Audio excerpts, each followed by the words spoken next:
Montana, 1889, one man's refusal to look away transforms a town's cruelty into a generation's redemption. November 14, 1889.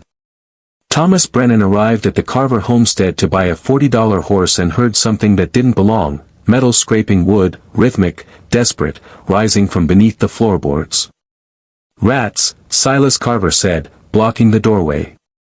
But Thomas knew the difference between vermin and a human being trying to survive. What he found in that basement would transform a town that had spent 4 months calling torture charity. The wind moved through the broken shutters of the Carver homestead with a sound like something trying to escape. Thomas Brennan stood in the yard that November afternoon, 52 years old and practiced in reading what men tried to hide, and felt the wrongness of the place settle into his bones. He had come for a horse, a Morgan mare advertised in Helena for $40, but the property spoke a different language entirely. The paint peeled in long strips from the porch rails. No smoke rose from the chimney despite the 28-degree cold. The curtains hung drawn against the midday sun, and underneath the smell of wood rot and neglect lay something sharper, more human. Thomas knocked 3 times. The silence that followed felt deliberate, almost defiant, before shuffling footsteps approached from within. When the door opened, Silas Carver filled the frame completely, gaunt and hostile, his body a barricade. Thomas noticed the details men leave unguarded: 2 pairs of boots by the door, one small and worn through at the heel. A woman's shawl hanging torn on a peg. Carver refused to bring the horse out, insisted Thomas wait in the yard like a stranger at a fortress. Then Thomas heard it, a scraping sound, rhythmic and metallic, rising from somewhere beneath the floorboards. "Rats in the root cellar," Carver said, his face hardening into something almost reptilian. But Thomas knew the sound of metal on wood, knew the difference between vermin and desperation.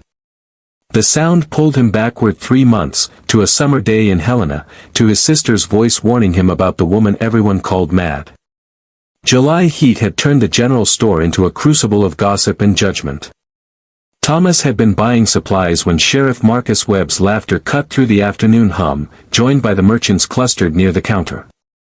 The subject was Silas Carver's wife, Elena, 29 years old and apparently insane with hysteria. Webb described Carver's mercy in tones of administrative pride. The man had built his wife a $200 reinforced basement room for her own protection, kept her fed and sheltered despite her paranoid delusions. The town women whispered different stories. Elena claimed beatings, starvation, control of her inheritance, $3,400 from her deceased father. But Elena had episodes. She screamed about imprisonment to strangers, begged for help with the fervor of the truly unhinged. Dr. Howard Finch had examined her once, briefly, and diagnosed female hysteria with paranoid tendencies. The mockery phrase emerged from that diagnosis like a brand: Carver's charity case, they called it, praising a man who kept a madwoman alive despite her vicious lies. Thomas's sister Margaret had spoken up that day, her voice steady and damning. "I've seen bruises," she said. Sheriff Webb had smiled with the patience men reserve for spinsters and children. Hysterical women hurt themselves for attention. Silas is a saint. The town sided with respectability. Carver owned $6,800 in property, sat in a church pew every Sunday, maintained the bearing of a man who understood order. Margaret was publicly humiliated, a spinster who saw drama in every shadow. Thomas had tried to investigate. Judge Harlan dismissed him with the finality of law itself. Marital matters were beyond judicial interference, and a man's household was his sovereign territory. Thomas had backed down, ashamed, watching Carver leave town that evening with supplies piled in his wagon. Elena sat beside him, thin and silent, eyes emptied of everything except the knowledge of what awaited her return. Carver's hand rested on her arm with the certainty of ownership, not the gentleness of protection. Thomas stood in his barn that night understanding that some failures mark a man permanently. 3 months later, standing in Carver's yard with the offered horse, he manufactured his opening. "She's lame," he said, forcing his way toward the barn. The layout revealed itself in sections: main floor, loft, and a basement root cellar entrance secured with a new padlock that gleamed against old wood. Thomas created his distraction with practiced simplicity, kicking over a lamp oil container near the stall. Carver rushed to contain the spill. In those few seconds, Thomas lifted the basement key from its hook and replaced it with a similar key from his own ring, a switch that would either save a life or confirm his sister's intuition as prophetic truth. He examined the horse slowly, listening. The scraping came again, accompanied by a breathing pattern that spoke of human exhaustion. Thomas bought the animal for $35 and promised to return the next morning with a wagon. His preparation began the moment he left Carver's property. At Margaret's house, he spoke with the economy of conspiracy. "I need you to trust me. Don't ask questions yet." She gave him blankets, women's clothes, medical supplies, dried food, everything a rescue might require. Their father had been a trapper who taught Thomas to read what people refused to show. The old man's philosophy had been simple and absolute: evil persists when good men need permission to act.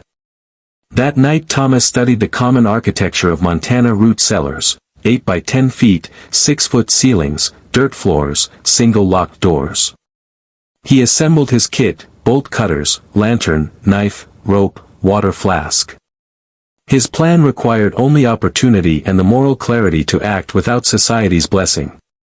By 4 in the morning, he was riding back through frost-covered grass toward a reckoning that felt less like courage and more like obligation finally honored.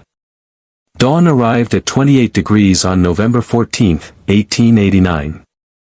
Thomas watched from the ridge as Carver departed for his weekly supply run, a pattern the man followed with the regularity of ritual. The window of opportunity opened to 90 minutes. Thomas waited until Carver disappeared over the far ridge, then approached the silent house with the stolen key heavy in his pocket. The basement door's hinges screamed when he opened them, a sound like metal weeping. 12 wooden steps descended into darkness that smelled of human waste and despair so thick it seemed to have weight. Thomas's lantern revealed the architecture of cruelty: dirt floor, straw mattress in one corner, a bucket, a tin cup. The chain stretched 6 feet from wall to occupant, ending in an iron cuff. Elena Carver lay in the corner, skeletal, perhaps 80 pounds, her breathing so shallow it barely moved the rotted fabric of her dress. Her hair had matted into ropes. Her wrists showed bone through infected flesh where the iron had worked its patient destruction. Thomas felt rage settle into something colder and more useful than anger, a clarity that transformed fury into action. The bolt cutters severed the chain in 3 cuts. Elena stirred, eyes opening to terror first, then confusion so profound it seemed to erase her capacity for hope. "Please don't hurt me," she whispered, her voice like gravel scraping glass. "I'm Margaret's brother," Thomas said. "We're leaving. Now." He wrapped her in the blanket and lifted her. She weighed almost nothing, carrying her up the stairs into November sunlight. Elena gasped when the light hit her face, as if she had forgotten the sun existed or believed she had forfeited the right to feel it. Thomas mounted his horse with Elena positioned in front of him for stability, and rode hard toward Helena, toward Sheriff Webb's office and the reckoning that could no longer be delayed. Elena barely maintained consciousness, but her grip on his arm never loosened. "He'll say I'm mad," she managed. "They believe him." Thomas looked down at her ravaged face. "Not after they see you." Helena's main street woke slowly to the sight of Thomas Brennan riding down its center at 8:17 in the morning with a woman wrapped in blankets who looked like she had been exhumed. He rode deliberately, slowly, giving every emerging face time to see and recognize. Women screamed. Men froze mid-step. Children were rushed inside as if death itself had come visiting. Elena's condition made denial impossible: the emaciation, the chain scars visible even through the blanket, the infected wounds, the traumatized silence of someone who had learned that screaming accomplished nothing. Dr. Howard Finch ran from his office, saw her, and vomited in the street. Sheriff Webb emerged with his hand already moving toward his gun, then stopping when comprehension arrived. "What in God's name?" he began. "Found her in Carver's basement," Thomas said. "Chained like an animal. 4 months. The crowd swelled to 60, then 80. The whispers transformed into shouts that carried the unique horror of complicity recognized too late. "We didn't know," someone cried, but the protest collapsed under its own weight. They had known. They had chosen not to see. Margaret arrived and took Elena with the gentleness of vindication earned through public humiliation. "I tried to tell you," she said to no one and everyone. Judge Harlan appeared, the same man who had dismissed marital interference as beneath judicial notice. He looked at Elena's wrists, at the iron cuff marks worn to bone, and his face transformed into the geography of a man realizing he had protected torture with the authority of law. The town baker spoke into the silence. "I sold him extra bread. I thought it was for her care." Carver's $6,800 property had been maintained by imprisonment, built on stolen inheritance, secured by a town's willingness to call cruelty charity. Dr. Finch's voice broke when he spoke. "I diagnosed her without examination. Based on his word." Sheriff Webb formed a posse immediately, but someone shouted from the edge of the crowd, "There he is." Silas Carver was returning from his supply run early, saw the gathering, saw Elena alive and visible, and tried to run. He made it less than 10 feet before the town pulled him from his horse. Carver knelt in the mud with his hands bound, surrounded by 80 witnesses to his exposure. Sheriff Webb's voice carried the weight of authority trying to recover from failure. "Silas Carver, you're under arrest for unlawful imprisonment and torture." Carver's defense crumbled with remarkable speed. "She was ill. I was protecting her."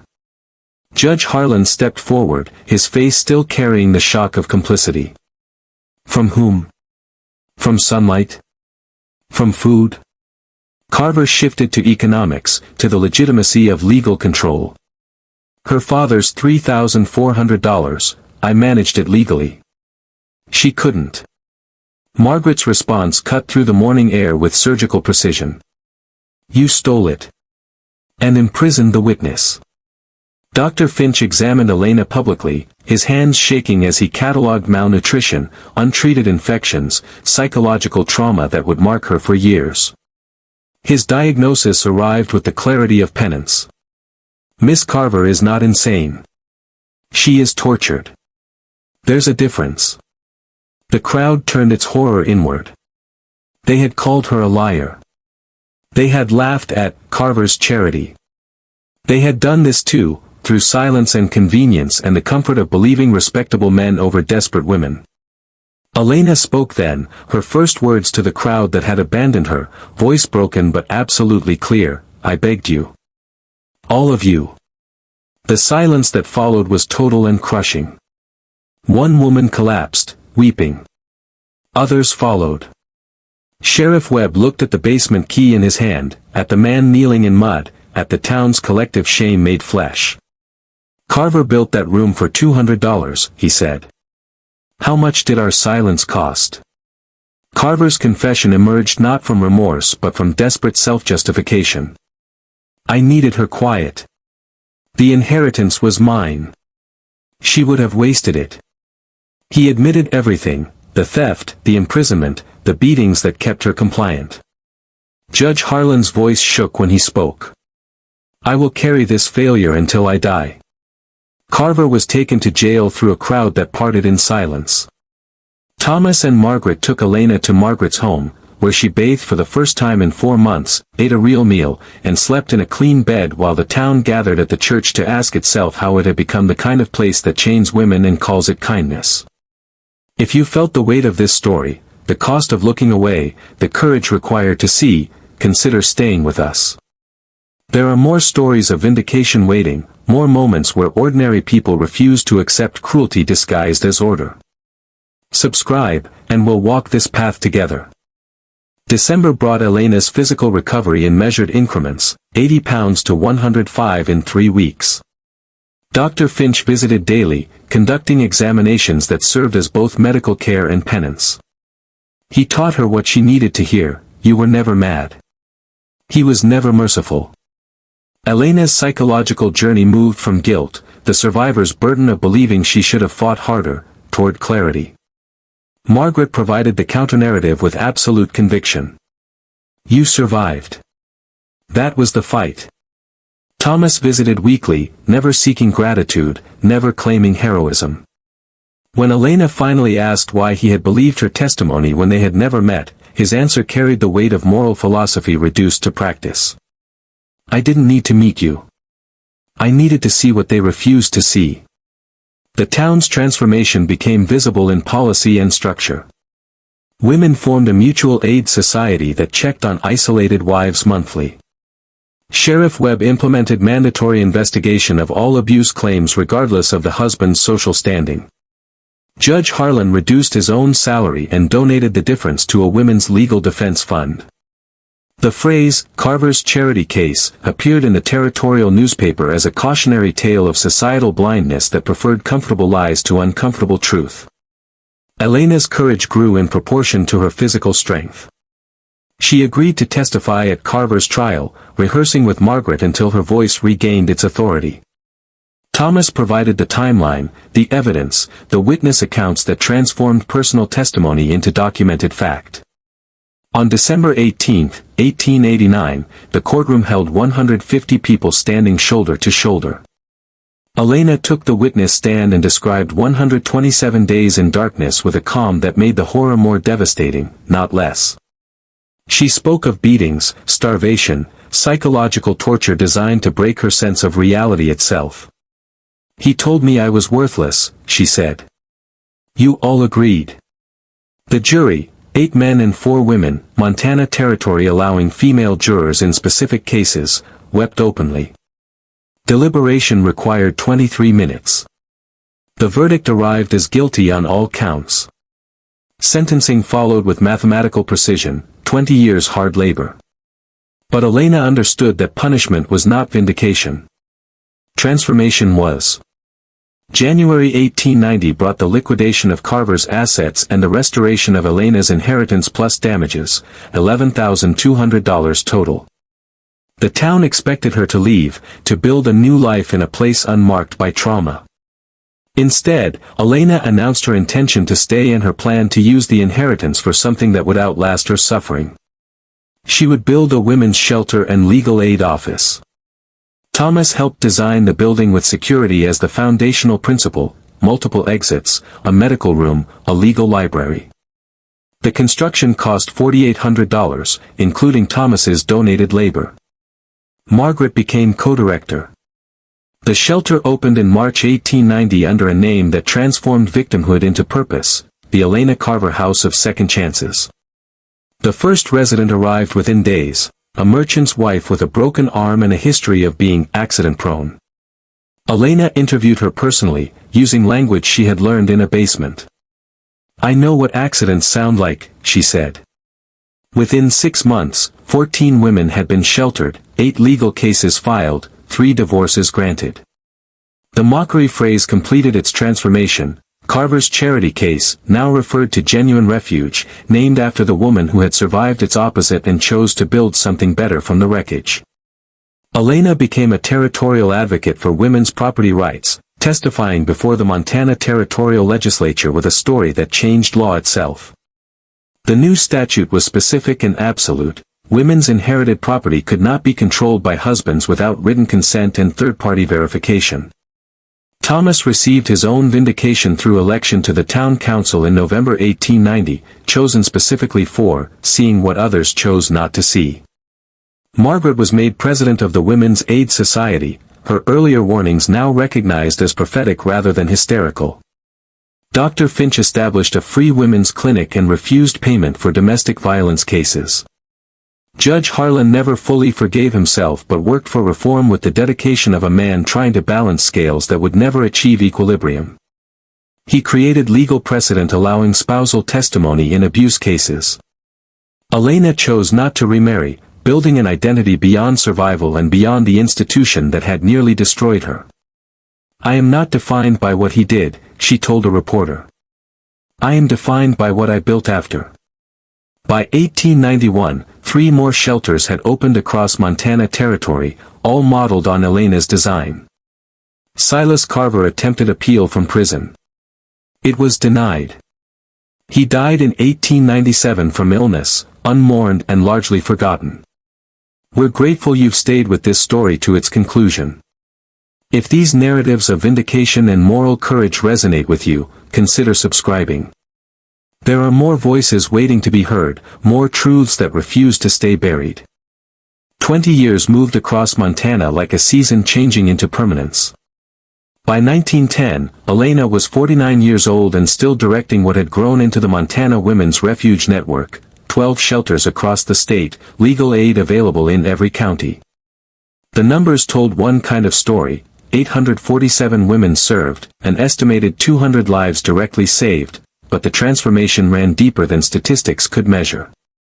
Thomas, 72, remained on the town council, never having married, his life's greatest act performed in a single morning of moral clarity.